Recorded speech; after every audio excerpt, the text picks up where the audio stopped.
Pandian store சீரியல்ல அடுத்து வர எபிசோட்ல என்ன மாதிரியான ட்விஸ்ட் எல்லாம் இருக்க போகுதுங்கிறத இந்த வீடியோல பார்க்கலாம்.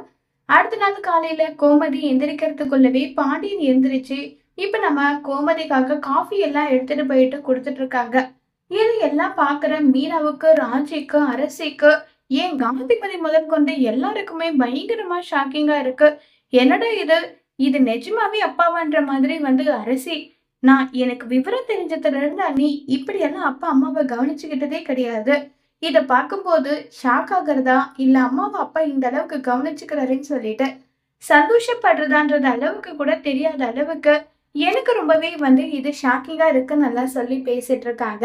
இத கேட்டதும் மீனா ஏன் இதுல என்ன இருக்கு, அவங்க ஒய்ஃப் அவங்க பாத்துக்கிறாங்க, அத்தை உடம்பு முடியாம ஹாஸ்பிட்டல்ல இருந்து வந்திருக்காங்கல்ல, அதனால கூட பாத்துக்கலாம், இதுல போய் என்ன இருக்குன்னு நல்லா சொல்லி பேசிட்டு இருக்காங்க. இத கேட்டதும் என்னவோ ஏதோ சொல்லிட்டு இப்ப அரசி அங்கிருந்து கிளம்பி போறாங்க. கோமதி, நீ ரெஸ்ட் எடுத்துட்டே இரு, உனக்கு எல்லாமே நான் பாத்துக்கிறேன்னு சொல்லிட்டு ஒவ்வொரு விஷயமா நம்ம பாண்டியன் பண்றது எல்லாம் பார்த்து கோமதிக்கு ஒரு பக்கம் சந்தோஷமா இருந்தாலும் அவங்க வீரப்ப விட்டு கொடுக்காமயே இருக்காங்க. காந்திமதி கோமதி, இப்போ உனக்கு உடம்பு பரவாயில்லையா, அடிக்கடி இப்படி ஒரு விஷயத்த பண்ணாத கோமதி, மனசுக்கு பக்கு பக்கன்னு இருக்கு நல்லா சொல்லி ஃபீல் பண்ணி பேசிட்டு இருக்காங்க.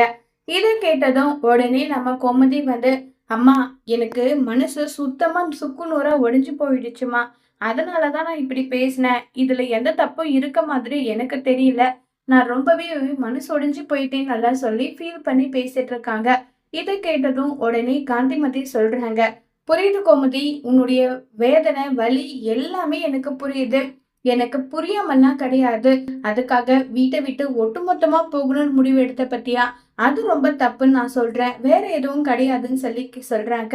அது எனக்கும் புரியுதுமா, ஆனா என்ன பண்றது, என்ன நான் நிரூபிச்சுக்கிறதுக்கு இது ஒரு வழிதான் இருக்கு, அதை நான் யூஸ் பண்ணன்றது எனக்கு தோணுதுன்னு சொல்லி ஃபீல் பண்ணி வருத்தப்பட்டும் பேசிக்கிட்டு இருக்காங்க.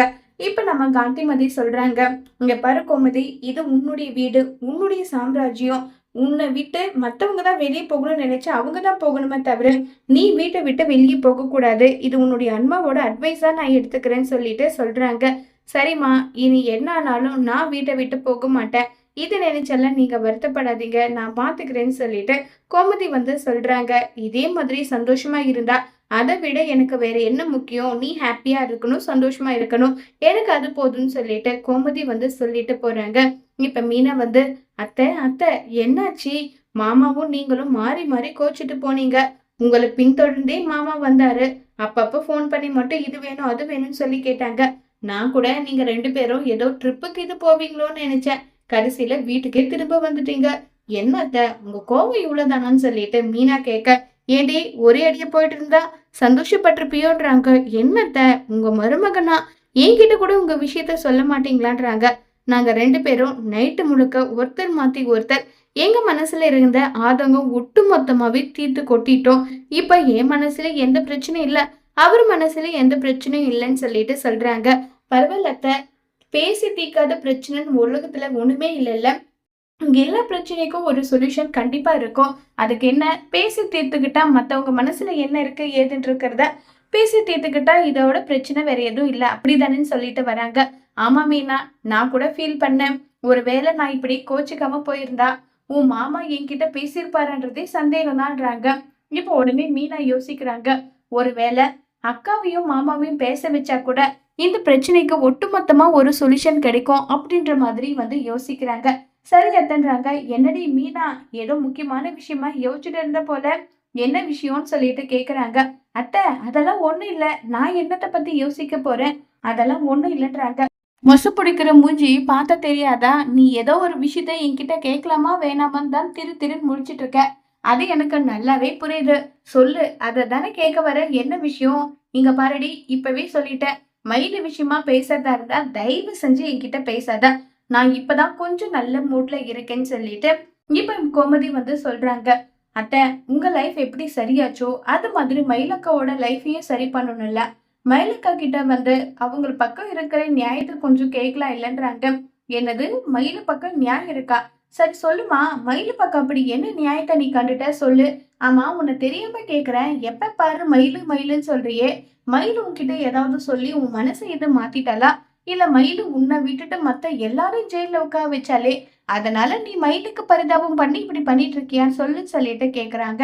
ஏன் அத்தை, நான் அப்படியெல்லாம் போய் யோசிப்பேனா? மயிலக்கா பண்ணது சரி, நான் இப்ப வரைக்கும் சொல்லவே இல்லையே. அவங்க பக்கம் ஒரு நியாயம் ஒண்ணு இருக்கும். அத கேளுங்க தானே நான் சொல்றேன். அவ பக்கம் அப்படி என்னடி நியாயம் இருக்கு சொல்லு பாக்கலாம். என்ன நியாயத்த அவ வந்து சொல்றா? இங்க பாரு, தேவையில்லாத வேலையெல்லாம் நீ பண்ணிட்டு இருக்காத மீனா. உனக்கு அது சரின்னு படாது. அவளுக்கு சப்போர்ட் பண்ணா ஏன் சப்போர்ட் உனக்கு கிடையாது. நான் அவ்வளவுதான் சொல்லுவேன்னு சொல்லிட்டு கோமதி கோவமா அங்க இருந்து போயிடுறாங்க. அத்தை கிட்ட பேசி எப்படியாவது சரவணன் மாமாவை அக்கா கிட்ட பேச வைக்கலான்னு ட்ரை பண்ணேன். அது நடக்காது போல. இதுக்கு நம்மளாதான் ஒரு முயற்சி எடுக்கணும் போல. என்ன பண்றதுன்னு சொல்லிட்டு மீனா வந்து தீவிரமா யோசிச்சுட்டு வந்து இருக்காங்க. ராஜி கிட்ட ஹெல்ப் கேட்கலாமா? ராஜி வந்து இந்த விஷயத்துல ஹெல்ப் பண்ண முடியாதுன்னு தான் சொல்லிட்டா. இருந்தாலும் ஒரு முறை கேட்டு பார்ப்போமே. ஏதோ ஒரு வகையில மயிலக்காவும் சரவணன் மாமாவும் ஒண்ணு சேர்ந்தா அதை விட சந்தோஷம் என்ன இருக்க போகுதுன்றத யோசிக்கிறாங்க. உடனே ராஜின்னு சொல்லிட்டு வராங்க. கதிர் அங்க இருக்காங்க. சரி, நான் அப்புறம் வரேன்னு சொல்லிட்டு போனதும், அக்கா நில்லுங்க, என்ன விஷயம், என்கிட்ட ஏதாவது பேசணுமான்றாங்க. உடனே கதிர், அண்ணி நான் இல்லாம பேசினா நான் போயிடுறேன். நான் இருந்தாலும் பரவாயில்லன்னு பேசுறதா இருந்தா பேசுங்கன்னு சொல்றாங்க. இல்ல அது வந்துன்னு சொல்லிட்டு தலையை சொரிய, சரி அண்ணி நான் இருக்கிறது உங்களுக்கு பிரச்சனைனா நான் கிளம்பிடுறேன்னு சொல்றாங்க. அக்கா சொல்லுங்கக்கா என்ன விஷயம்ன்றாங்க. இல்ல, உன்னால எனக்கு ஒரு காரியம் ஆகணும். ஆனா அதை நீ எனக்கு செய்வியா இல்லையான்றது எனக்கு தெரியலன்னு சொல்லிட்டு மீனா சொல்ல, உடனே என்னக்கா இப்படி கேக்குறீங்க? நீங்க என்ன சொன்னாலும் கண்டிப்பா உங்களுக்காக நான் செய்வேன். என்ன விஷயம் செய்யணும் சொல்லுங்கன்னு சொல்லிட்டு கேக்குறாங்க. அது ஒண்ணும் இல்ல அதுன்னு சொல்லிட்டு தயங்கிட்டு இருக்காங்க. அக்கா என்னக்கா என்கிட்ட தயங்கிட்டு இருக்கீங்க? கேளுங்கக்கா என்ன விஷயம்னு சொல்லிட்டு கேக்குறாங்க. இத கேட்டதும் அது வந்துன்னு சொல்லிட்டு மீனா தயங்க, என்ன மயிலக்கா விஷயமான்றாங்க. எப்படி நான் வந்து கேட்கறதுக்கு முன்னாடி கரெக்டா நீங்களாவே கெஸ் பண்றீங்க, அது எப்படின்னு சொல்லிட்டு கேக்குறாங்க. ஏன்னா நீங்க உங்களுக்காக பேச மாட்டீங்க, மயிலக்காக்காக தான் பேசுவீங்கன்றது எனக்கு நல்லா தெரியும். மயிலக்காக்காக நான் உதவி பண்ண மாட்டேன்னு அப்பவே உங்ககிட்ட சொல்லிட்டேன். உங்கள மாதிரி எல்லாம் மறந்துட்டு நல்லவளாவும் தியாகியாவும் என்னால இருக்க முடியாது. இப்ப வரைக்குமே மயிலக்கா பிரெக்னெண்டா இருக்காங்க, அவங்கள பார்த்து நான் பேசினேன்ற விஷயத்த கதிர்கிட்ட சொல்லாம இருக்கிறதே என் மனசுக்கு அவ்வளவு வருத்தமா இருக்கு. ஆனா நீங்க எப்படிதான் இருக்கீங்களோ தெரியல. உங்கள மாதிரி எல்லாம் என்னால இருக்க முடியாதுன்னு சொல்லிட்டு கோபமா ராஜி வந்து சொல்றாங்க. இல்ல ராஜி, அத்தையும் மாமாவும் எந்த அளவுக்கு சண்டை போட்டுக்கிட்டாங்க. ஒரே ஒரு நாள் அவங்க 2 பேரும் மனசு விட்டு பேசினதோ இப்ப இந்த அளவுக்கு அந்யோன்யமா இருக்காங்க. அந்த மாதிரி சரவணன் மாமாவையும் மயிலக்காவையும் பேச வச்சா கண்டிப்பா அவங்க மனசு மாறி சந்தோஷமா இருப்பாங்க. அதுதான் சொல்ல வந்தேன்னு சொல்லிட்டு சொல்ல வராங்க. இல்லக்கா, அத்தை மாமா விஷயம் வேற, மயிலக்கா விஷயம் வேற. 2யும் கம்பேர் பண்ணாதீங்க. தயவு செஞ்சு கம்பேர் பண்ணாதீங்க. இதுவும் அதுவும் ஒண்ணுன்னு உங்க மனசுக்கு எப்படிக்கா தோணுது? எனக்கு புரியல. அவங்க கஷ்டத்துல இருக்காங்க. சூசைட் பண்ணிக்க நினைச்சாங்க. நீங்க காப்பாத்துனீங்க. இது எல்லாமே புரியுது. அது அவங்க 2 பேரோட வாழ்க்கை. அந்த லைஃப்ல நம்ம இன்டர்ஃபியர் ஆகக்கூடாது. மயிலக்காக்கு வாழணும்னு விருப்பம் இருந்து சரவணன் மாமா வேண்டான்னு சொல்லிட்டா அவரோட முடிவுல எந்த மாற்றமும் நம்ம பண்ண முடியாது. அவரா என்ன முடிவு எடுக்கிறாரோ அதுதான் எல்லாமேன்னு சொல்லிட்டு ராஜி வந்து சொல்றாங்க. அப்படி ஒருவேளை சரவணன் மாமா வேற ஒரு லைஃப வந்து அவர் சூஸ் பண்ணிக்கிறது அவருக்கு சரின்னு பட்டா கண்டிப்பா அதை சூஸ் பண்ண நான் அவருக்கு ஃபுல் அண்ட் ஃபுல் சப்போர்ட் பண்ணுவேன்னு சொல்லிட்டு ராஜி சொல்றத கேட்ட மீனாவுக்கு பயங்கர ஷாக் ஆகுது.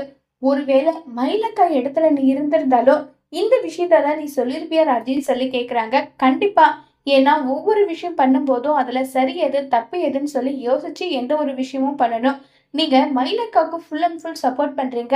அவங்க எவ்வளவு விஷயம் சரவணன் மாமாவை பத்தி தப்பா பேசியிருக்காங்க. அதை பத்தி நீங்க யோசிச்சீங்களா? அவங்க தப்ப மறைக்கிறதுக்காக சரவணன் மாமாவும் ஒரு பகடக்காயை யூஸ் பண்ணியிருக்காங்க. அதெல்லாம் கேட்க நமக்கே அந்த அளவுக்கு கோவம் வருதுன்னா அந்த வலி வேதனை அனுபவிச்சு சரவணன் மாமா எந்த அளவுக்கு வேதனையில இருந்திருப்பாரு. நீங்க வேணும்னா மயிலக்காவ நல்லவங்களும் சரவணன் மாமா தப்பானவர் நீங்க நினைக்கலாம்க்கா. ஆனா என்னால அப்படி நினைக்க முடியாது. அவருடைய மனசுக்கு ஒரு ஆறுதல் தேவை. மயில விட்டுட்டு இன்னொரு கல்யாணம் தேவைன்னு அவர் வந்து நினைச்சா கண்டிப்பா ஃபர்ஸ்ட் ப்ரியாரிட்டி நான் அவருக்கு கண்டிப்பா கொடுப்பேன்னு சொல்லிட்டு ராஜி சொல்றாங்க.